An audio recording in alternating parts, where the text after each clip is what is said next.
Halo teman-teman, kita bertemu lagi dalam salah satu tadi tambahan untuk penjelasan. Kemarin kan Ibu sudah memberikan soal-soal nih dan pembahasannya, tetapi ada dua nomor yang belum Ibu berikan penjelasannya karena Ibu sudah berjanji untuk mengemasnya melalui video.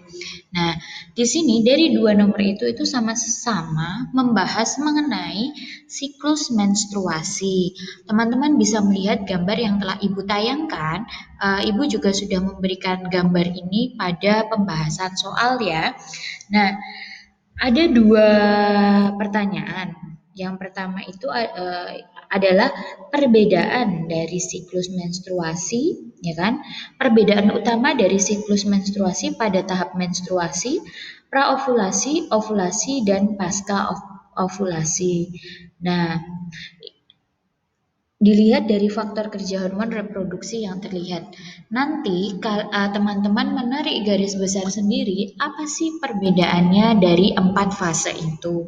Ketika kita melihat ini ada siklus menstruasi, kita pasti ada 4 fase ya, 4 tahap. Yang pertama ada menstruasi, praovulasi, ovulasi, dan pasca ovulasi. Kita lihat lagi untuk pertanyaannya.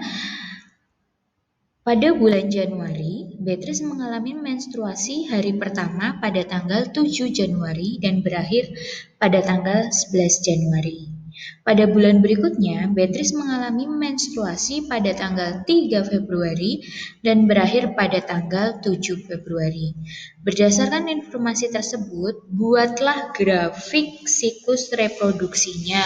Maksudnya buatlah grafik siklus reproduksinya ini membuat grafik ini ya, membuat grafik gambar ya kan, membuat grafik gambar siklus menstruasi. Maksudnya itu. Yang tercantum di dalamnya itu ada apa saja? Yang pertama adalah perubahan hormonnya. Nah, di sini ada hormonnya, perubahan hormonnya. Bagaimana kinerja hormonnya, ya kan? Dalam siklus menstruasi, ya kan, atau siklus reproduksi wanita, itu kan dipengaruhi oleh 4 hormon. Ada FSH, estrogen, LH, dan progesteron. Nah, di sini mereka akan bekerja nih sesuai dengan tahapan-tahapannya. Yang kedua, yang B, pertanyaan B adalah perubahan folikelnya. Nah, di sini ada folikel, ya kan? Sebenarnya teman-teman tahu tidak sih folikel itu apa? Kan? Folikel itu sebenarnya adalah wadah dari si ovum. Nah, di sini ada ovum. Nah, folikel itu adalah yang melindungi si ovum. Ketika nanti folikel itu sudah matang, si ovum otomatis akan. Nah, selanjutnya adalah perubahan lapisan endometrium. Nah, ini adalah lapisan endometrium. Di sini ada perubahannya. Kan ke sini menebal, menebal, menebal, ya kan, dan luruh seperti itu. Yang D, pergantian fase menstruasi sesuai tanggal. Pergantian fase. Nah, di sini ada 4 fase kan?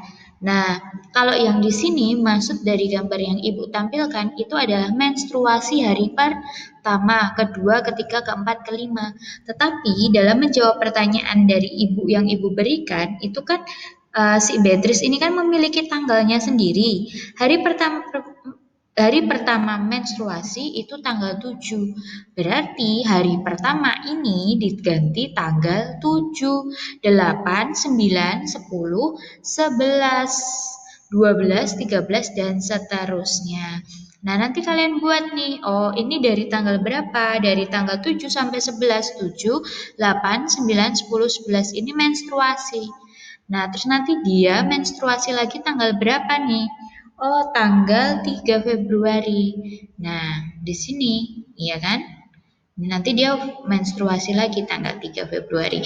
Nanti tanggalan ini disesuaikan dengan tanggalan yang ada, data yang ada, seperti itu. Kita awali dengan yang awal itu adalah siklus praovulasi. Nih, praovulasi ya.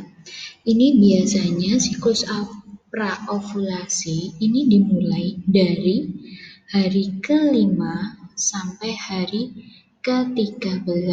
Kalau dari hari yang pertama sampai kelima itu biasanya kita menstruasi. Nah, ini hari kelima, pergantian dari hari kelima sampai hari ke-13, ya kan? Di sini bisa dilihat. Nah, terjadi kenaikan, ya kan? Terjadi kenaikan FSH atau follicle stimulation hormone sehingga terjadi pertumbuhan folikel di dalam ovarium. Mulai dari folikel primer, folikel sekunder, hingga folikel di Graafi. Seperti itu. Nah, di sini di fase praovulasi, folikel di Graafi ini matang. Seperti itu. Nah, di akhir praovulasi, mau mendekati ovulasi, terjadi kenaikan hormon estrogen yang tinggi. Seperti ini. Kan ini hormon estrogennya tinggi.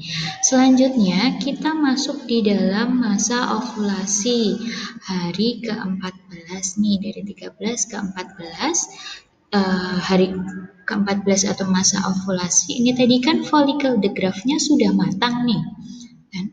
Matang, terus akhirnya si folikel ini melepas si oosit sekunder dari folikel de Graafi. Nah, pada masa ini nih, ini nanti yang akhirnya akan dibuai sperma atau tidak ini di sini. Nah, saat estrogen naik menyebabkan, ya kan, saat estrogen naik menyebabkan FSH terhambat dan menyebabkan LH-nya yang naik. LH-nya, hormon LH-nya yang naik. LH memecah folikel de Graafi, dan LH ini menyebabkan folikel de Graafi ini pecah dan mengeluarkan si oosit sekunder dari dalamnya. Nah, oosit sekunder ini nanti sudah pecah, kan? Ini oosit sekunder ini menuju oviduk, bergerak menuju oviduk. Sedangkan bekas ini tadi folikel tadi, bekas folikel tetap tinggal di dalam ovarium. Selanjutnya itu adalah fase pasca ovulasi, ya kan? Pasca ovulasi itu terjadi di tanggal 15 di hari di hari 15 sampai hari ke-28. Si bekas folikel tadi yang isinya oosit sekunder tadi yang sudah melepaskan oosit sekunder tadi berubah menjadi korpus lubrum. Adanya LH yang tinggi menyebabkan si korpus lubrum ini berubah menjadi korpus luteum. Ini kan jadi korpus lubrum. Nah, ini berubah menjadi korpus luteum.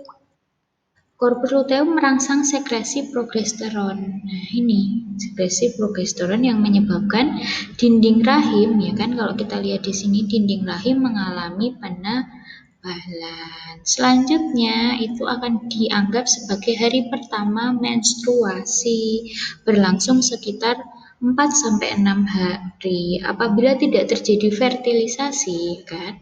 Tadi kan gunanya untuk apa sih? Gunanya untuk endometrium tadi kan nebel, ya kan? Kalau terjadi fertilisasi bisa melindungi bayi. Tetapi kalau tidak terjadi fertilisasi, maka korpus luteum akan mengalami degenerasi, ya kan? Menjadi korpus albikan di sini. Tadi kan karena tidak terjadi fertilisasi, maka si korpus luteum tadi berubah nih menjadi korpus albikan. Nah, si korpus albikan ini dia tidak memiliki sifat untuk merangsang hormon progesteron dan estrogen di sini, ya kan? Dia langsung lurus nih semuanya. Maka, nah di sini terjadi peluruhan endometrium meluruh, kan? Terjadilah menstruasi seperti itu. Oke, nah secara garis besar teman-teman bisa memahami ya, oh praovulasi ini tentang apa sih? Oh ovulasi ini apa sih? Oh pasca ovulasi ini apa sih? Menstruasi ini apa sih? Oke, oke teman-teman, seperti itu. Semangat belajar, terima kasih.